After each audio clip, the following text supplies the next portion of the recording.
கிருஷ்ணகிரி மாவட்டம் தேன்கனிக்கோட்டை அருகே பெட்டமுகிலாலம் மலை கிராமத்தில் லேசான நில அதிர்வு ஏற்பட்ட நிலையில் மக்கள் அச்சப்பட தேவையில்லை என மாவட்ட நிர்வாகம் தெரிவித்துள்ளது.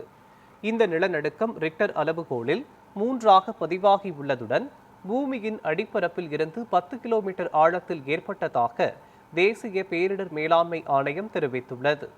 இந்த அளவிலான நில அதிர்வால் கட்டிடங்களுக்கோ பொதுமக்களுக்கோ எந்தவித பாதிப்பும் ஏற்பட வாய்ப்பில்லை என்றும் பொதுமக்கள் அச்சப்பட வேண்டிய அவசியம் இல்லை என்றும் தெரிவிக்கப்பட்டுள்ளது. நிலைமையை மாவட்ட நிர்வாகம் தொடர்ந்து கண்காணித்து வருவதாகவும் ஏதேனும் அசாதாரண அதிர்வு அல்லது சேதம் ஏற்பட்டால் உடனடியாக வருவாய் மற்றும் பேரிடர் மேலாண்மை கட்டுப்பாட்டு அறைக்கு தகவல் தெரிவிக்குமாறு கிருஷ்ணகிரி மாவட்ட நிர்வாகம் அறிவுறுத்தியுள்ளது.